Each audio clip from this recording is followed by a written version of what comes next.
Halo Halo. teman-teman remaja Katolik Indonesia, khususnya di Gereja Kristus Salvator. apa kabar? Selama di rumah aja ikut misa online gak ya? Apa ya rasanya? Kalau kakak nih rasanya kangen banget untuk terima komuni kudus secara fisik. Kangen banget nyanyi bersama dan mendengarkan suara teman-teman yang merdu. Kangennya pakai banget untuk salaman sama pastor setelah misa. Kalau kalian, Kakak saking kangennya sampai ngebotakin rambut, Kak. itu ngaruh ya, Wen. Nah, beberapa teman bertanya nih sama kita, Apa itu? kalau misa online itu sama nggak sih, Kak, sama misa beneran di gereja? Kalau nggak sama, percuma dong aku misa online. Kalau sama, lah ngapain kita ikut misa biasa lagi, Kak? Tiktuk, tiktuk, tiktuk. Pertanyaan yang susah. Iya. Semoga video ini bisa menjawab pertanyaan-pertanyaan kita ya. Nah, untuk menjawab apakah misa itu sah enggak, kita harus kembali dulu nih, Kak, ke inti misa itu Penting. iya, atau perayaan Ekaristi ya. Misa itu terdiri atas dua bagian inti, yaitu liturgi sabda, di mana firman Tuhan disediakan bagi kita. Itu loh, Kak, bacaan 1, bacaan 2, bacaan Injil, doa Ya. umat gitu ya, Kak. Dan liturgi Ekaristi, di mana tubuh Tuhan diserahkan bagi kita. Di samping itu ada ritus pembuka dan ritus penutup. Nah, semua bagian ini wajib ada, Kak, di sebuah misa dan dilaksanakan sesuai tata ibadat dengan tidak terpotong-potong. Sebuah ibadat yang tidak memiliki keempat ritus itu nggak bisa, Kak, disebut misa walaupun adanya di gereja. Misa itu harus dipimpin oleh seorang imam tertahbis menurut gereja Katolik. Jadi, ibadat yang dipimpin oleh prediakon atau frater atau pendeta bukanlah misa. Nah, ketiga, misa itu sah dan memberi rahmat kalau umat yang berpartisipasi telah menyiapkan diri dan batin untuk mengikutinya dengan serius. Jadi kamu nih salah satu faktor yang menyebabkan misa itu sah apa enggak. Diri kita sendiri Iya, ya. diri kita sendiri. Artinya apa, Kak? Doa dulu sebelum misa, mengakui kesalahan-kesalahan kita, pantang makan 1 jam sebelum misa. Jangan ribet-ribet sama urusan lain. Aduh, aku masih mau ini. Aduh, aku masih mau itu. Jangan. Biasa banget tuh yang kayak Iya. gitu ya. Terus berpakaian rapi, duduk sopan, mengikuti semuanya termasuk bernyanyi. Persis deh, Kak, kalau kita di gereja. Intinya fokus deh di misa. Oh ya, jangan lupa mandi ya. Nah, jadi jelas ya bahwa misa online itu sah terutama apabila misa di gereja memang tidak diizinkan untuk mencegah makin banyak penderita akibat virus. Paus dan uskup kita yang memimpin gereja pun sudah memberikan rekomendasi untuk tidak misa di gereja dulu dalam situasi ini. Artinya makin sah lagi deh. Lalu Wen, pertanyaan berikutnya. Apakah ikut misa online itu harus yang live streaming atau boleh yang recording atau sudah direkam sebelumnya? Oh iya, itu susah ya, Kak, pertanyaannya. Dan itu banyak orang bertanya. Oh iya. Jawabannya adalah mari kita lihat unsur kesatuan yang diinginkan Tuhan Yesus ketika ia berkata nih, di mana 2 atau 3 orang berkumpul di dalam namaku, aku sungguh hadir. Nah, kan setiap misa ada tuh, Kak, jam tayangnya. Betul. Ya, berarti ketika kita ikut misa pada jam tayang tersebut, kita ikut misa bersama-sama umat lainnya. Walaupun tidak berada dalam satu tempat. Iya, beda kalau kamu bukanya di jam lain. Maksudnya gini, Kak, misalnya nih, kan jam tayangnya misa gereja Kristus Salvator itu jam 9. Yuk kita tiap hari Minggu dan tiap hari raya kita ready jam 9. Jangan terus ikutnya jam 10, tapi maunya di Kristus Salvator. Kan ada pilihan di paroki lain juga dengan jam tayang jam 10. Tapi Kak, masalahnya rahmatnya sama enggak sih? Nah, memang nih ada teman-teman yang mungkin nggak sempat ikut misa pada jam tayangnya. Misalnya harus bekerja, pas belum punya kuota. Itu lumrah banget. Iya, atau macam-macam deh beberapa hal lainnya.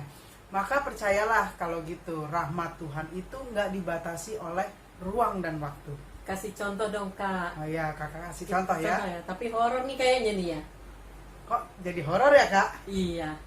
Ya, supaya kita bisa memahami betapa lebih besarnya rahmat Tuhan mengatasi segala-galanya. Ada nih ya, teman kakak yang sedang buka-buka website horor. Isinya adalah foto-foto pemandangan hutan angker di waktu malam.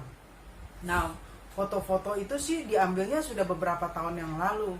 Nah, teman kakak itu sedang memandangi salah satu foto di waktu tengah malam. Tiba-tiba kedua anaknya yang sedang tidur lelap terbangun dan menangis sejadi-jadinya. Ia langsung tutup website itu karena kayaknya nih ada makhluk yang di dalam hutan itu masuk ke rumahnya, ganggu anaknya. Nah, begitu websitenya mati kak, anaknya langsung tenang dua-duanya kak. Wah, berarti ada sesuatu ya yang kita tidak bisa tahu ya, tapi mempengaruhi. Ya. Nah, ada satu lagi nih cerita kak.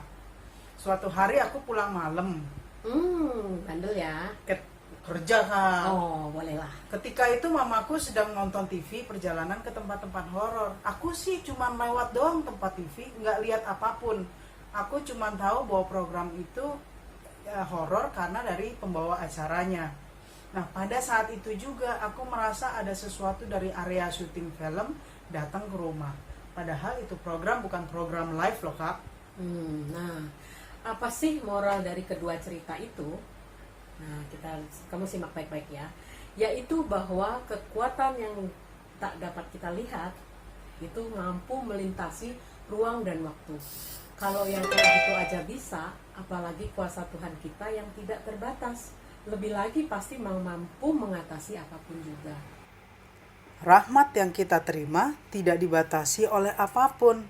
Misalnya, kita menerima sakramen pembaptisan dan sakramen taubat dari Pastor A. Ternyata Pastor A itu 2 tahun kemudian lepas jubah.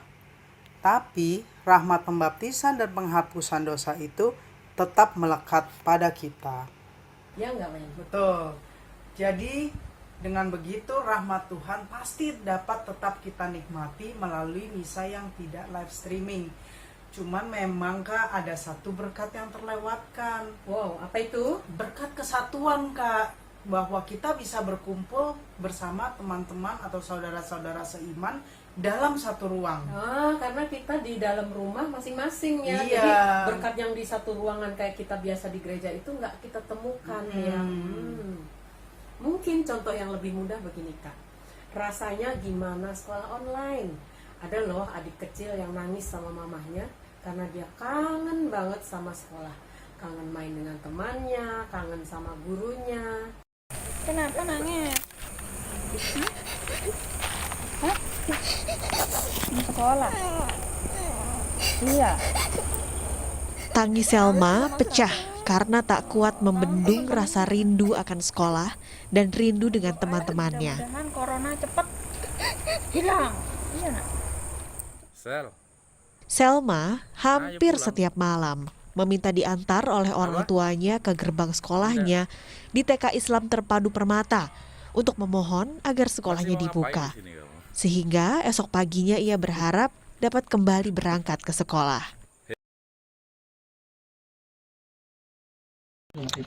Aku bisa. Pindah apa? Masih ada teman-teman kan di kelas 1. Masih. Mudah-mudahan aja nanti.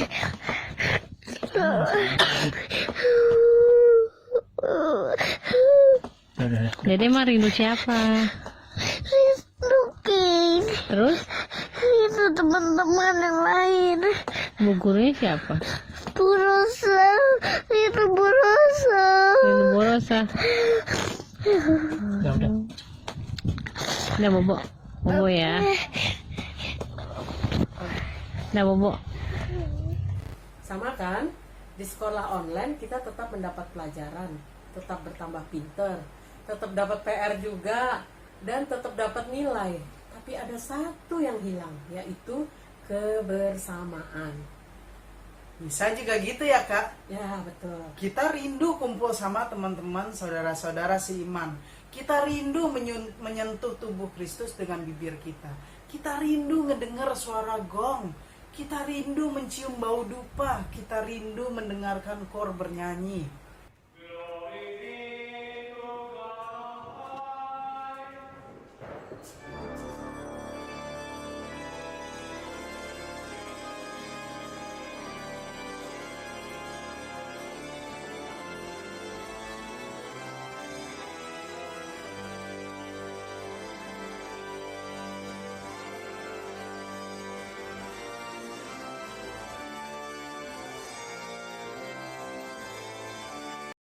Jadi, kalau ada teman yang tanya nih, kalau nanti sudah nggak harus di rumah aja, kita nggak usah deh ikut misa lagi di gereja, ikut misa online aja. Yuk, kayaknya kemarin-kemarin juga begitu. Jangan mau. Bilang gini nih, enggak, nanti kalau pas kita udah meninggal nih, siap masuk surga karena iman kita sama Tuhan Yesus, kita berbuat baik di dunia. Terus di pintu surga ada Santo Petrus, Kak. Waktu Santo Petrus lihat-lihat buku kehidupan kita, dia bisa nih Kak, dia bilang begini, silahkan saudaraku, ini masuk surga online aja di sebelah situ. Di sana juga bisa kok melihat wajah Yesus secara online. Kan di dunia misalnya juga misa online.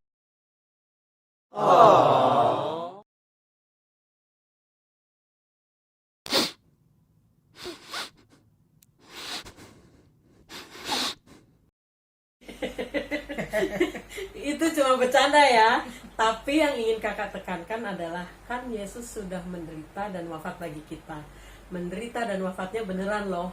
Nggak cuma acting, nggak cuma online.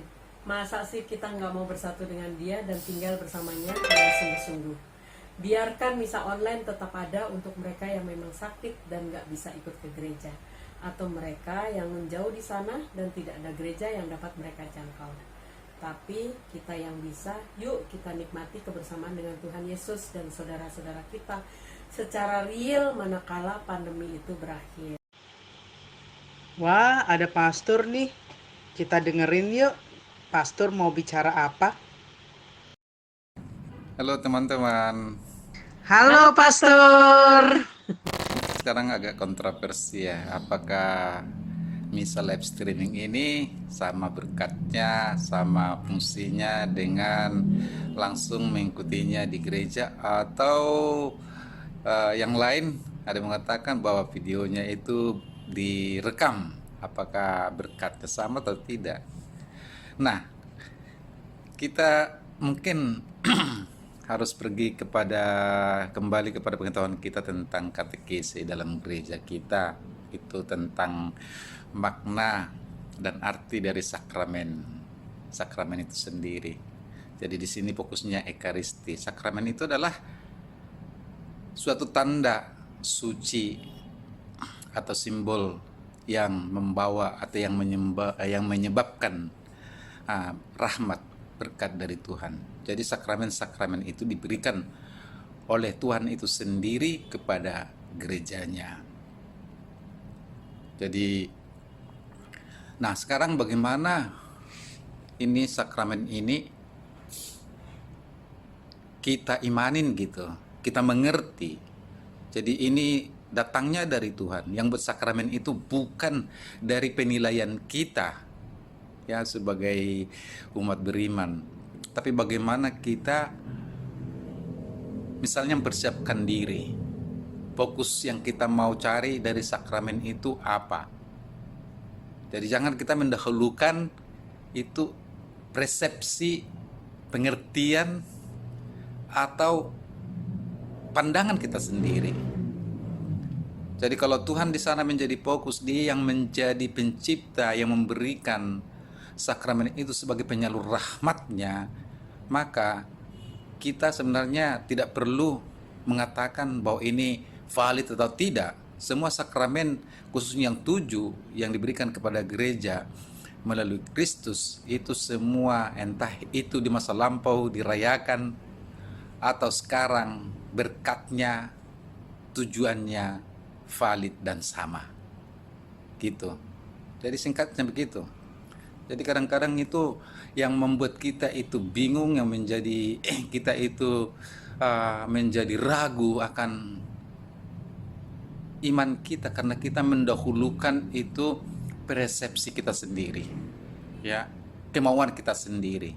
Tapi untuk mencari arti dalam hidup sehingga kita dikuatkan, entah apapun yang kita lakukan dalam penyembahan, dalam beribadah, untuk menghormati sakramen-sakramen ini adalah kita mau bersatu dengan Kristus, bersatu dengan orang lain, dengan arah iman yang sama, bahwa sakramen ini saya ikutin, saya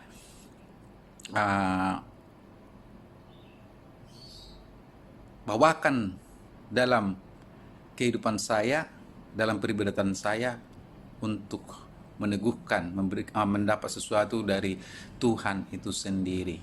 Ya, jadi sakramen itu tidak ada sakramen online, jadi itu harus dimengerti. Tapi karena situasi pandemi sekarang, jadi yang mau diajak adalah bagaimana kita mempersiapkan hati, memberikan diri, menimba rahmat, berkat dari apa yang disiapkan melalui unsur-unsur misalnya dalam misa Ekaristi itu sendiri. Di sana diterangkan ada beberapa aspek, ya, ada pembukaan, pengampunan, kemudian ibadat sabda, Ekaristi itu sendiri melalui konsekrasi, dan berkat penutup dan sebagainya. Ada juga di sana ibadat sabda dan sebagainya. Jadi apa yang disampaikan, hal-hal ini, bagian-bagian ini yang bisa saya tangkap, yang bisa saya cernah dalam diri dan hidup saya. Jadi seperti yang saya katakan tadi, tidak ada itu sakramen online. Nah, karena situasi yang kita alami, pandemi mau berkepanjangan, ya kita memaksimalkan, mencoba memberikan, menyalurkan rahmat itu melalui ya streaming. Dan saya harap ini tidak menjadi kebiasaan buruk bagi kita. Jadi kalau sudah nanti kembali kita tidak akan normal sih, tidak bisa normal karena pandemi ini belum ada vaksin. Nah, sesudah kita diizinkan nanti kembali ke gereja, jadi kita harus ke gereja. Dan disitulah mungkin aspek sakramen itu semakin kita hayati karena aspek kebersamaan, kesatuan ada di sana. Imamnya bisa kita lihat, berkatnya juga bisa kita rasakan dan dengarkan. Maka kita diajak untuk datang ke gereja, misa bersama. Ya. Amin. Amin. Tuhan memberkati.